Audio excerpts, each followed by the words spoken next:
राजस्थान की राजनीति के लिए आज का दिन काफ़ी दुखद है। राजस्थान की पीजेंट पॉलिटिक्स का एक नायक चला गया जिसका नाम था रामेश्वर डूडी।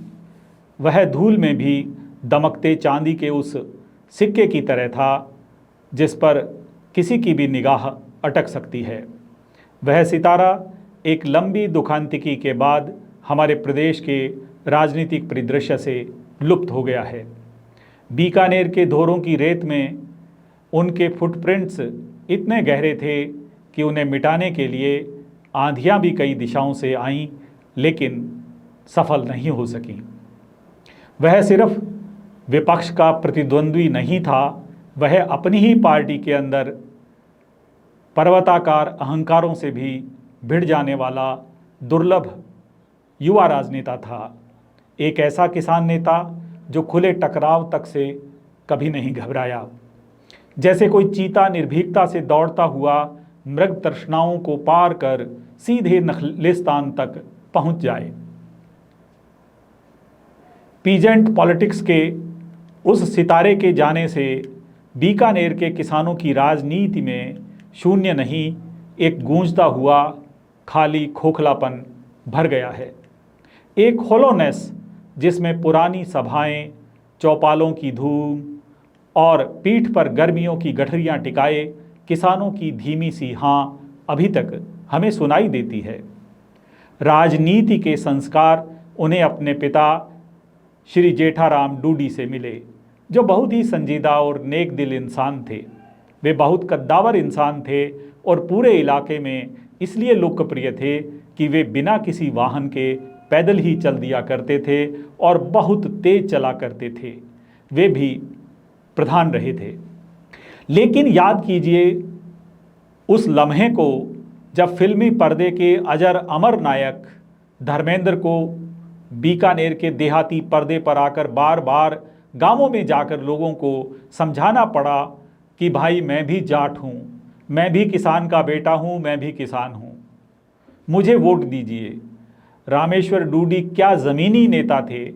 उन्होंने अपने सामने आए धर्मेंद्र जैसे सुपरस्टार की नायक की छवि को खंडित कर दिया और धर्मेंद्र को पूरे बीकानेर लोकसभा क्षेत्र में गांव गांव जाकर बार बार कहना पड़ा, भाइयों बहनों, मैं भी जाट हूँ, मैं भी किसान हूँ, मुझे वोट दीजिए।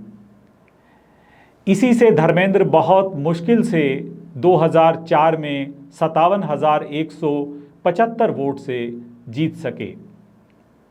जातिवादी राजनीति का एक बड़ा नकारात्मक फैक्टर ये है कि वह बड़े ताकतवर जातिवादी का साथ देती है। उसे सामने कोई कमज़ोर दिखे तो वो उसका साथ छोड़ देती है, भले वह कोई महिला हो या भले वह कोई रामेश्वर डूडी जैसा युवा नेता।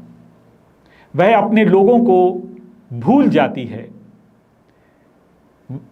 जाति की राजनीति का ये जरूरी और एक जाने कैसा फैक्टर है। रामेश्वर डूडी ने अपने इलाके के जाटों और किसानों के लिए जो काम किया था, उसके बदले वे अगर धर्मेंद्र के बजाय रामेश्वर डूडी को साथ देते तो इससे बीकानेर की जनता एक मिसाल बन जाती। लेकिन उन्होंने एक ऐसे नायक को अपने बीच हर रोज़ काम करने आने वाले नायक के सामने हरा दिया, जो फिल्मी नायक बाद में कभी उनके बीच नहीं आया। लोग उस विजेता नायक का चेहरा देखने के लिए तरस गए थे।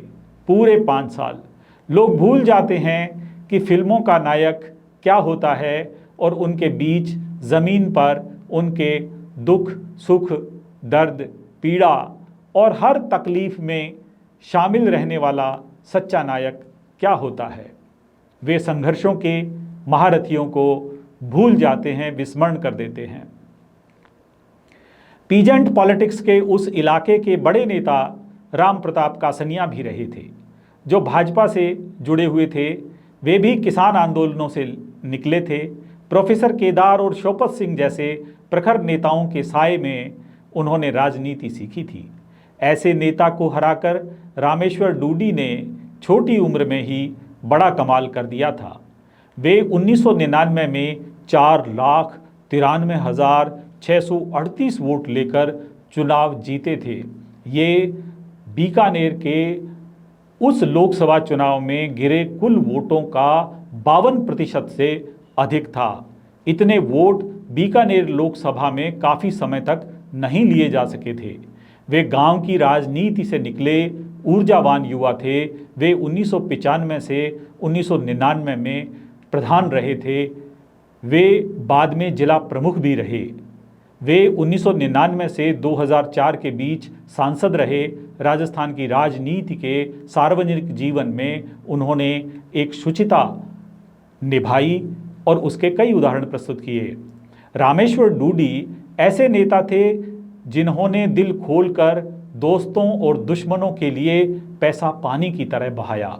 वे ऐसे गिने चुने नेताओं में थे जिन्होंने कभी किसी से चंदा नहीं लिया। उनके पास अपना पैसा इतनी इफरात में था जिसे उन्होंने बिना यह चिंता किए सदैव लुटाया कि इसका उनके अपने जीवन पर क्या प्रभाव पड़ेगा।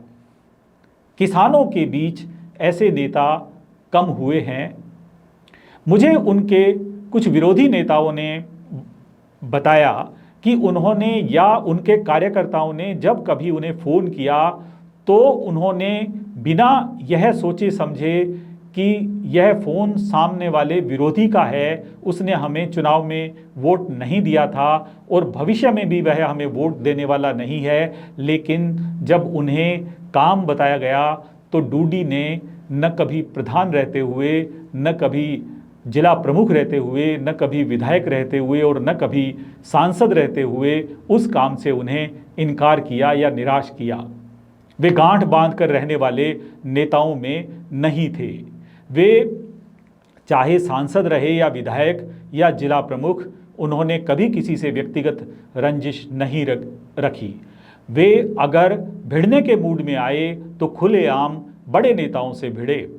एक दौर तो ऐसा था जब यह युवा नेता किसानों के उन युवाओं में बहुत लोकप्रिय हो गया जो उनके आसपास थे। यह उनकी लोकप्रियता का एक अलग तरह का पैमाना था कि डूडी की लोकप्रियता का जादू पूरे युवाओं के सिर चढ़कर बोला। उस समय उनके लिए युवा किसान मर मिटने के लिए तैयार थे और वे जिसे चाहते थे उसे जिता देते थे और जिसे चाहते थे हराते थे। वह छोटी उम्र में ही एक बड़े हीरो बन गए थे। भंवर सिंह भाटी ने एक चुनाव लड़ा था तो उन्होंने बतौर निर्दलीय महज 7,426 वोट लिए थे। डूडी उनके पिता रघुनाथ सिंह के राजनीतिक विरोधी रहे थे, लेकिन भाटी ने मदद मांगी तो जातिगत टकराहट और पुरानी बातें भूलकर न केवल उन्हें टिकट दिलवाया, उन्हें चुनाव जितवाया भी। हालांकि इस बारे में भाटी का पक्ष हमें पता नहीं है कि यह जानकारी कितनी सही है, लेकिन कई विश्वसनीय लोगों ने हमें यह जानकारी दी और बताया कि देवी सिंह भाटी जैसे पराक्रमी नेता के खिलाफ कोलायत में चुनाव जीत पाना कोई हंसी खेल नहीं था। लेकिन डूडी ने यह काम किया और भाटी को चुनाव जितवाया। राजनीतिक प्रतिद्वंद्वी परिवार के पुराने किस्सों को भूलकर, भेदभावों को भूलकर और इस बात को भूलकर कि उस इलाके में कभी कभार जहां जाट और राजपूत एक साथ रहे हैं तो कभी कभार एक दूसरे के प्रतिद्वंद्वी भी साबित हुए हैं।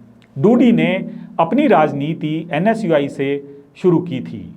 राजनीतिक सर्किलों में माना जाता है कि डूडी राजस्थान की राजनीति में बहुत तेजी से तूफान की तरह आगे बढ़ रहे थे और उससे पार्टी के भीतर के कुछ नेताओं में भारी बेचैनी थी।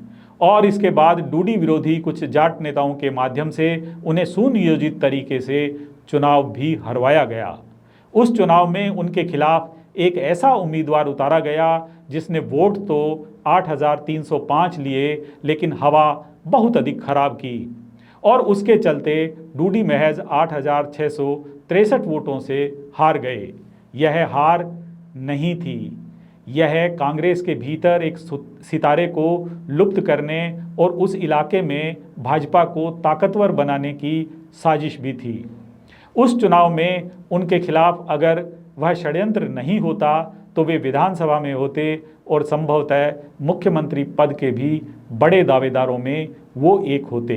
लेकिन सियासत में तो इश्क की अल्लाह रे फितनाकारियाँ, इश्क की अल्लाह रे फितनाकारियाँ पाक दामन चाक दामन हो गए। लेकिन वह चाक दामने सियासी मैदान में पूरे जोम से डटा रहा। लेकिन जाने ऐसा क्या हुआ कि वे कोमा में चले गए और राजस्थान की बेहद तपी हुई पीजेंट पॉलिटिक्स का एक गर्वीला सितारा चला गया। पीछे रह गई हैं स्मृतियों की वे रेतीली पगडंडियाँ जिन पर उनके फुटप्रिंट्स अब भी अमिट हैं। रह गया हवा में उड़ता हुआ एक नाम जो रेत पर लिखे अक्षरों की तरह मिटता नहीं, बस जगह बदलता है। और रेत के उन धोरों पर यह नाम अब भी दमक रहा है, रामेश्वर डूडी। धन्यवाद, शुक्रिया, जय हिंद।